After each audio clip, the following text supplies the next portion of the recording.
Hello student, आज हम समझने वाले हैं एसिड बेस बैलेंस के बारे में। किसके बारे में? एसिड बेस बैलेंस के बारे में समझते हैं कि एसिड बेस बैलेंस क्या होता है। ठीक है, तो उसमें एसिड बेस बैलेंस में एक्चुअली क्या होती है, चार चीजें हमें देखने को मिलती हैं, जिसमें क्या होता है, एक होता है रेस्पिरेटरी एसिडोसिस, एक होता है रेस्पिरेटरी एल्कलोसिस, एक होता है मेटाबॉलिक एसिडोसिस और एक होता है मेटाबॉलिक एल्कलोसिस। एक्चुअली क्या होता है, पीएच जो होता है ना 7.35 से 7.45। नेक्स्ट बात करें किसकी, पीएच की, तो 7.35 से 7.45 क्या होता है, पीएच होता है।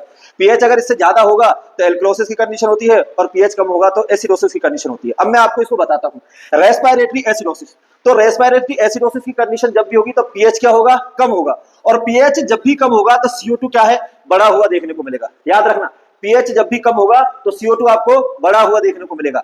नेक्स्ट बात करते हैं रेस्पिरेटरी एल्कलोसिस। देखो एल्कलोसिस है तो पीएच आपको बड़ा हुआ देखने को मिलेगा, और जहां पर पीएच आपको बड़ा हुआ देखने को मिलेगा वहां पर CO2 क्या है, कम देखने को मिलेगा। क्या देखने को मिलेगा, कम देखने को मिलेगा। इसी तरीके से अगर हम बात करें मेटाबॉलिक एसिडोसिस, तो देखो एसिडोसिस है, मेटाबॉलिक है, तो पीएच क्या देखने को मिलेगा, आपको कम देखने को मिलेगा, और HCO3 भी क्या देखने को मिलेगा, कम देखने को मिलेगा। अगर यहां पर हम बात करें तो पीएच क्या है, कम है, HCO3 भी क्या है, बाइकार्बोनेट भी क्या है, कम है। इसी तरीके से अगर हम मेटाबॉलिक एल्कलोसिस में बात करें तो पीएच क्या मिलेगा, हमें इंक्रीज मिलेगा, HCO3 भी क्या मिलेगा, हमें इंक्रीज मिलेगा। सिंपल सी बात है, एक ट्रिक होती है उसको हम बोलते हैं रोम। क्या बोलते हैं उसको, रोम बोला जाता है। हमेशा रेस्पिरेटरी अपोजिट, मतलब CO2 हमेशा पीएच के अपोजिट आपको देखने को मिलेगा। CO2 हमेशा पीएच के अपोजिट आपको देखने को मिलेगा, और HCO3 बाइकार्बोनेट हमेशा पीएच के साथ रहेगा। ये क्या है, मेटाबॉलिक इक्वल मिलेगा और रेस्पिरेटरी अपोजिट मिलेगा। इसका सूत्र ये है, जब कभी भी पीएच कम होगा तो CO2 उसके अपोजिट मिलेगा और बाइकार्बोनेट उसके साथ मिलेगा। हम बोल सकते हैं